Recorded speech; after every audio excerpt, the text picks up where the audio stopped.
She volunteers helping out at the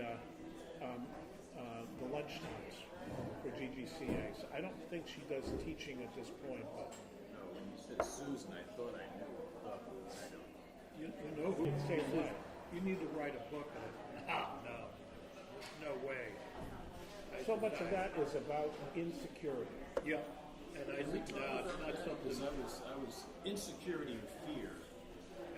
You know that we don't do a lot. We hold back from doing. We don't have liberty to do what maybe comes to mind because we're more afraid of failure than the possibility of success. We'd rather be, Doesn't the liberty start in here? Sorry? Doesn't liberty start in here? Yeah. Where the Spirit of the Lord is. Right. It's for us as believers, we should have great liberty. Maybe Right. we can talk a little bit about what does that actually mean. Doesn't mean I can just do anything that I want. You know what originally started it was me starting to learn the violin, get better at it. And it's funny because when God put it in my heart to do this, I said, well, with God all things are possible. You started going to your Bible, yeah. And I just said, you know what? And I said, But is that liberty, or can we have it today, even now, at this table? Sure. What would that look like? If the Lord could say to any of us, go, in the power of this might, what would we do? Well, if we're strong in the Lord and the power of His might, we could do anything, right? Yes, but more specifically, Yeah. what would come to your mind, John? Start a church somewhere that doesn't have one. Start a church somewhere that doesn't have one. Win souls and bring them in and teach them and disciple them and You're love winning them. souls anyway. I mean, Right? now. Yeah. But maybe the vision of capacity, they could do a Bible study, Sure. but they don't. Right. Because they're afraid of what might grow out of it. And then they might be responsible for something more than what they were planning. yeah, they may, Now we're talking. Yes. So responsibility. yeah. Accountability. Hey, I think you can do this, and then them stepping up and saying, okay, I'm going to try to do it, and you start trying on that reality, and that is the impetus that gets them to think that, hey, I can do this. I am equipped. And a little more swift. She's been working on me to for get me to do it, 55. right? She's been working on me for 55 Well, years. what does that produce, I think, in people?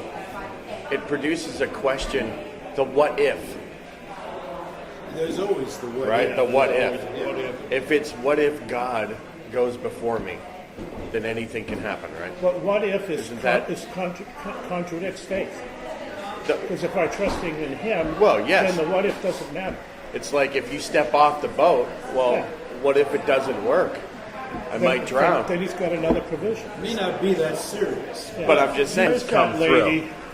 Aye. with the pink What and if the He does purple. come Hey, through? Marilyn, how What you can doing? come out of God that? bless you. And if you're not willing to ask those questions, right? Nothing ventured, nothing gained. Well, the idea, and this is good, because fundamentally, with us, we're not going. Right. Yeah. So, Go before us is what He said. yeah. Yeah. Then We the don't cloud wanna, we don't want to came get ahead of you. But like if I think of the fact, that might be for Old Testament, but He's in us. So Yeah, wherever our feet touch, too, He's.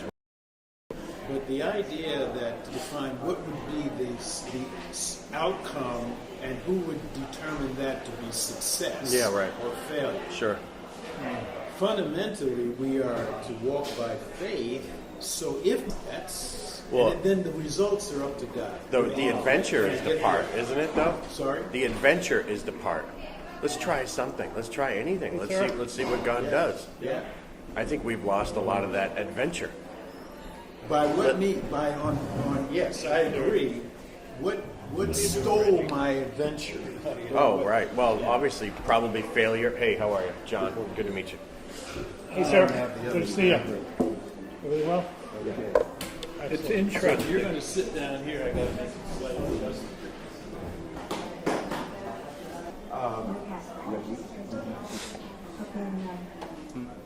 Because I was thinking earlier today. All right, so That's on the other side. so the younger couples, there was nothing but young people there. Right. Well, that was because they were that old. Yeah, that's I right. mean, It's not their fault. you get a point. Yeah, that's exactly. You get to a place where just about everybody Yes. is younger than you. Yes. However, where does that leave us? Because there is a projection that comes from society that says, like we grew up where, at 65 you did what? Retire.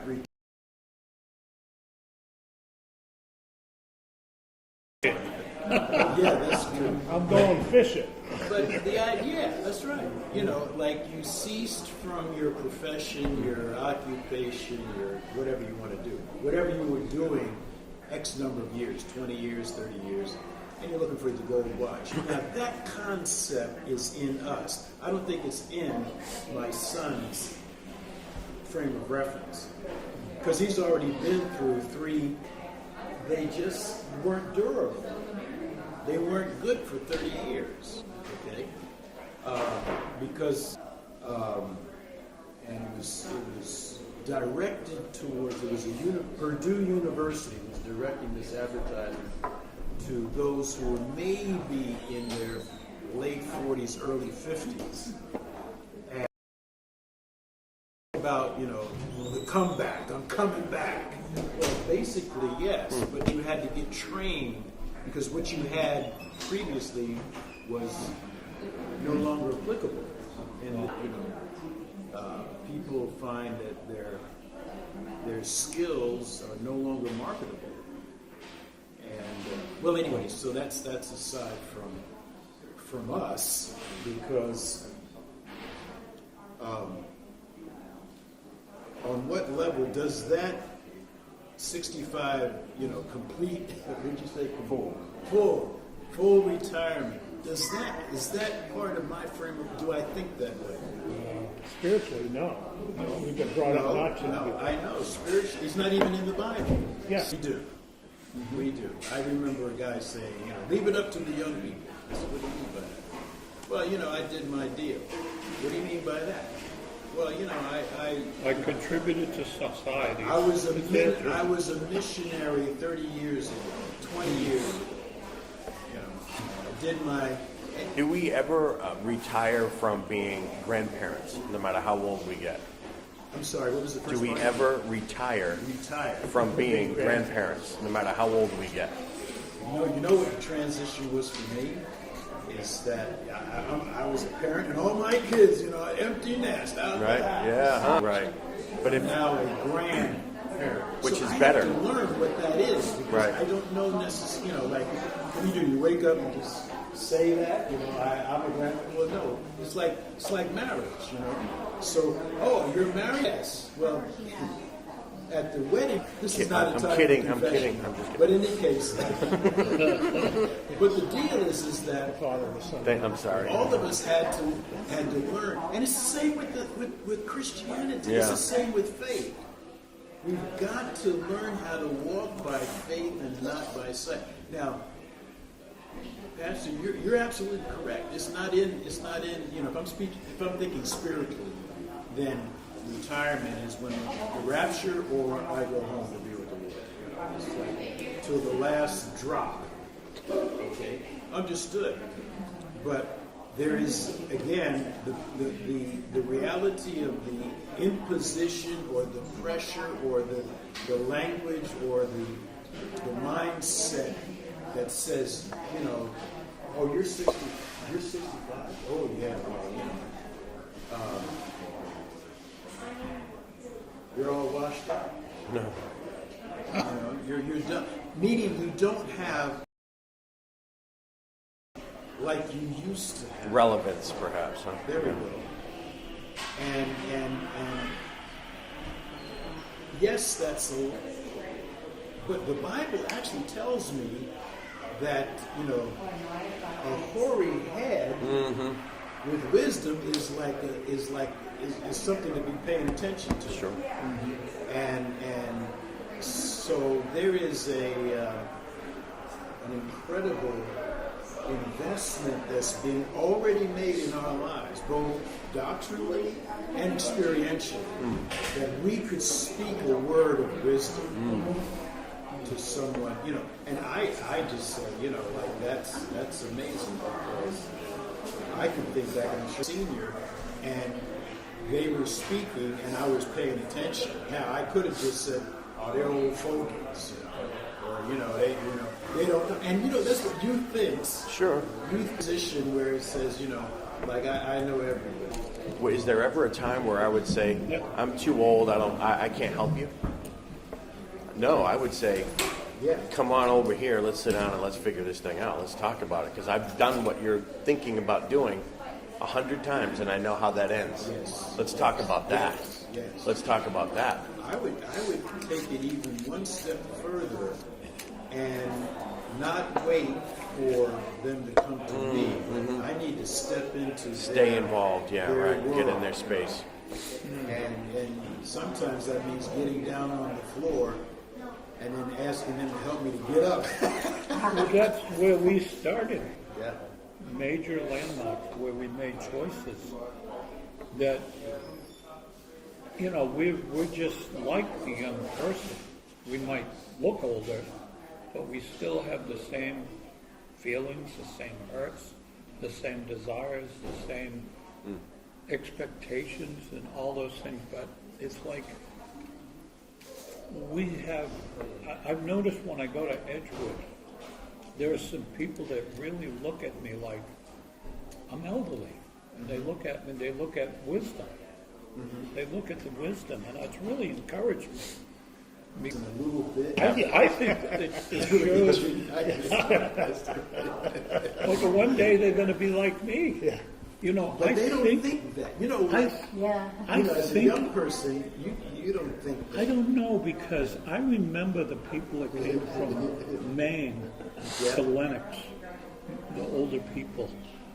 And I used to say, who are these people? Why are they here? Why are they part of this? Okay.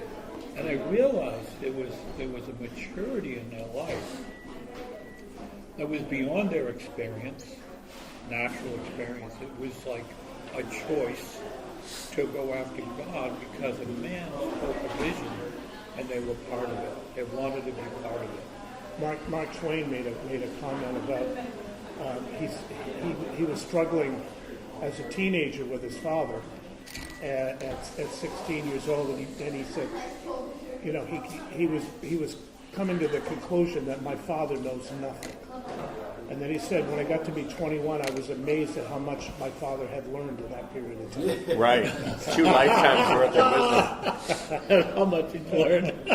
I think to That's a go Mark Twain back to also. one of the last things you said about not only waiting for them to come to you, but getting in their space and getting involved in their life.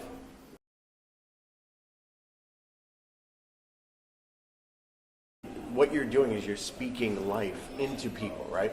When you're doing it from a mature place, you're doing it from a spiritual place. You end up being the guy that they do come to when they get into trouble. So you really have to deposit into young people, whether you think they're listening or not. Right. I'm sitting here 2 years ago, that guy would take me out on his front porch and say stuff to me that I didn't believe a word of what he was saying for months and years. 42 years ago. Sitting on his front porch, I was angrier than a hornet, and I hated the world, and I hated God, and I hated everything.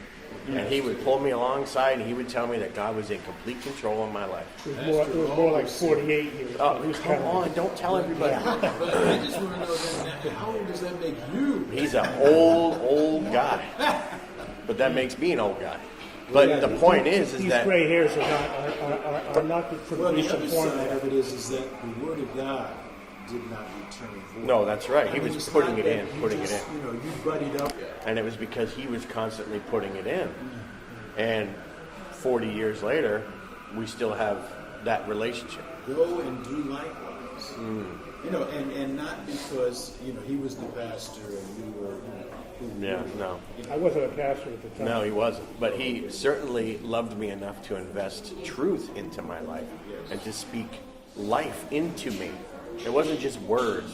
It was life being deposited into me so that later on in life, when life gets really crazy and you feel like you don't have an ally in the world, you got those one or two or three people that have done that in your life. That Yeah, I like what you were saying. You weren't, you know, like you were a deer in headlights. Yeah, like I didn't think I heard a word, but 20 years later, I could give him back full conversations about what he said to me, like almost verbatim, and he was like, "I can't even believe you heard a word I said that day," you know, because it was truth that went in. It was truth. You can't walk by sight.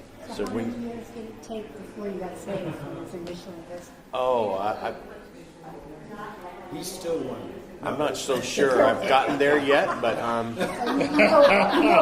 I'll working on it. I'll let you know. He's Becoming working so. on it. I'm still working hard on that. Becoming. Yeah. So you ought to read this, and it's called. It's entitled "They Found the Secret." Ray Erdman was the writer of it. Ray Erdman, who was he was the founder of a Bible college. Anyway, the book is about different people. Some we know, some we don't know, and how each one uniquely found the connection to God differently. Environment, but it's kind of a different path that each one of us has to get to this personal connection to Christ, because we all come to Him with different needs and wants and strengths and weaknesses and all of that. So we have to find, in a sense, our own pathway, the unique path that God has ordained for us. So there's some really good information in there that kind of gives you this idea that, no, it's... Let's finish this one thing, though. He became, he was the founder of a Bible college, and he ended up, in his later years, he was the chancellor emeritus, and he would come and do the chapel services in the college, and he died while doing a chapel service for one of his for the Bible college students. I mean, he didn't take his boots off. He was serving right up till in a sense, his last breath. And that's really what isn't it? Is finding that place where I am so passionate that God, what other people have done. I have my own unique way that I'm going to connect with God, and whatever legacy that God is going to use, it's going to be because I did it. I did it the way God ordained for me. In Psalm 139, it says that I was fearfully made And wonderfully made, yes. in the woman's womb. I was fearful. He knew me. He knew me. You know what? There's never going to be another you on the earth. I couldn't handle Never the going to one be I got. another you. You are one. I think that's why he said, no man leaves mothers, fathers, women, wives, lands. Yeah. That won't receive much more. He's talking about the mental thought of that it's about God and me, number one. And then I become a minister of God's grace. But I just think, can you imagine all the people we're going to see in heaven are all unique you. It's like, there's no one else like you. It's like Poikila, life of I don't God. even understand that to the depth I'm saying it. It's like a revelation right now that it's growing. It's about, huh? It's unfolding. It's unfolding. Yeah, it's I didn't know my father. I didn't either. I didn't know him at all. I mean, I didn't know your father and either. I in my adult life, I was searching just to know who my father was, and just going through records, still searching. And my mother's deceased, and her friends knew my father. I reached out to them. They helped. They were trying to help. Couldn't find him. But and I remember when my daughter was, my wife was pregnant with my daughter, and I wanted to be as much a part of the process as possible. And I wanted to learn about delivery and everything. There's this book called What to Expect When Expecting, and I'm looking for one for a man. Where's a book for a man? One to be a father. I'm searching all the bookstores, couldn't find anything. Came across one pamphlet like this: how to be a father. What to expect when expecting the woman. And I remember I ran to the scriptures, and there was this passage I wanted to share with you. I'll tell you, you're doing house blessings and Psalm 127.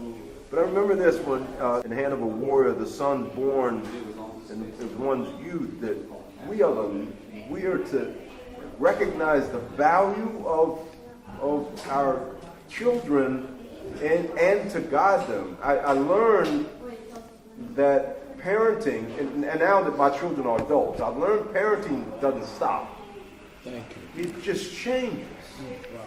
I mean, they're not in your house. They're not, you're not wiping their nose. You're not cleaning them up and sending them out. Now you're parenting in a different way. You're parenting them into that there's this succession of this heritage we all have in the Lord, that we're passing this on from one generation to the next. That's what's important. And this year, my son-in-law, we have a day a week. My son, we have a day a week and I'm finding in dialoguing with them the challenges that they are having, and there's an opportunity to share. But also they're blessing me in where they are and how they are handling life and negotiating relationships with. My son-in-law was just sharing his relationship with his dad and how estranged that is, and he's desiring to want more from that relationship. I'm loving this because this would not have been a discussion. It happened from we can pray about it and we can see God move and then talk about God's movement. So I'm glad that, and I know it sounds strange to say I'm glad about my past. Because sometimes you'll hear that, because of my past, I didn't have a father to upbring. Now I'm somehow in my life who were parenting me, even though I didn't.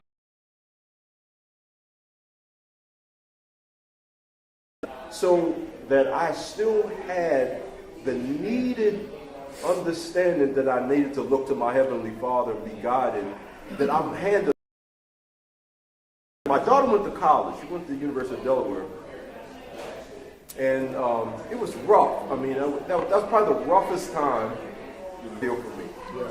I mean, I'm not going to see her every day. It was very concerning. And I had spent time with the Lord about that. And He let me know that she's going to be all right because I'm handing her off to Him. She's leaving my home, but she's not leaving Him. He's got her. And I have to trust Him now with her away from home. And I had to sit and I know over time it'll get better. And I was up, I saw her I went up every week and we had lunch every week. But it was a rough time. But that's what it's about, handing off. And you had mentioned relationship, us and God. But isn't that what spiritual maturity is? First we start growing and we really, me and God. I mean, we're first and God's second, and ultimately it's us and God. But as we mature, then it's God and everybody else, because our relationship has become so normal and so fruitful that we're not so concerned about our own interests anymore. Now it's us and God, and then our hearts are also for others, and we see our own spiritual growth and how we view life and our interaction and our. Is the word discipleship sometimes constraining how we perceive or how we have relationship with God? Isn't discipleship about enriched relationship with God and not program? And I was about with the patriarchs to walk by faith. Wasn't that what the call was about? A walk on a journey in faith with God? And so that's what I'm seeing with us as parents. And I'm not a grandparent yet, but I'm looking forward to it. But I think that's the walk of faith is that in community, doing that together in community, not as individuals. I mean, it used to be. But as we grow, it becomes walking in faith in community. And then wanting everybody to be a part of that. I'm talking out loud. No, you're not. Beautiful. My father left when I was 7, and I never heard from him again. And So I was always acknowledging, looking for a father figure in my life. And my story is different than yours in that I never found anybody that filled that role in my life. I realized later on as I was getting to know God that He reserved that place for him. It's like if I had found a father figure, I probably would have elevated him to a higher place in my life than would have been healthy for me. And God wanted to reserve that place specifically for him, so that I would have a single focus. He's the only father that I could ever identify with. And That's the challenge. That's the challenge for us. But I mean, I think what you're saying is that out of the vacuum, to have another human being fill it. You know, this is the plight of our humanness. Is that we have a vacuum that can only be filled by God. Yeah, we operate out of lack. Yeah, and so now I'm looking to glom on to something that will fill that vacuum, and it's not going to be another human being, but it doesn't exclude other. This is what you're saying, you know. So, because God created us to be relational first with Himself. And then these other relationships will have to get worked out on that basis, because if not, then I'm going to be you're my friend today and you're my enemy this afternoon. You know, it can fluctuate that much, and so then I get jaded and I say, the hell with people. You know, I'm just going to be on my own. sounds like menopause. Men in pause. You know, it's interesting. I've been through that twice already. One of the things I bring up when I go out soul winning, never had, and everybody can identify. My natural father, good father, he was a secret alcoholic. He had his problems, but God is much more. And think of it, he was his father. That's right. That's a reverence. That's a first mention if I ever did hear one. That's like It was a rampage. That's the first mention. God was his father. God is. So he could identify with Jesus. The second act. Yep. He said, if you know me, you know the Father. And